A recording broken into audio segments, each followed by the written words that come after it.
ఎలా ఉంటుంది, వడగళ్ళు పడితే ఎలా ఉంటుంది, అలా అలా ఉంటుంది అనమాట పుష్పకి అయితే కలెక్షన్స్ అది.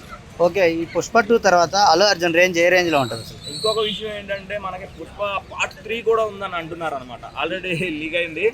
సో చూద్దాం. అల్లు అర్జున్ గారు ఇప్పటికే ఆల్రెడీ ఎవర్ గ్రీన్ అనమాట. ఆయన గురించి ఎంత అని చెప్పినా ఏమని చెప్పినా తక్కువే అనమాట. సో పుష్ప పార్ట్ 2 తర్వాత ఎలా ఉంటారని అంటే అది ఆయన రేంజ్ ఇంకా ఆకాశంలో పోయా, ఈ మామూలుగా ఉంటుంది. ఇంకా అల్లు అర్జున్ గారిని దేంతో కంపేరింగ్ చేయలేమన్నమాట. ఆయన రూటే వేరు అనమాట. ఓకే, అది థ్యాంక్ యూ.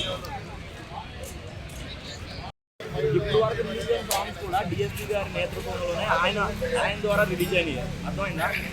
కొంచెం అంటే కొలబరేట్ అవుతున్నారు. సో ఆ రేంజ్ లో సినిమా ఒక ఇద్దరు మ్యూజిక్ డైరెక్టర్లు సరిపోరు నాకు తెలిసి. అయితే ఏఆర్ రెహమాన్ తీసుకురావాలి, ప్రతి ఒక్కరిని తీసుకురావాలి పుష్ప 2 కొట్టేసడానికి. అలా ఉంటుంది.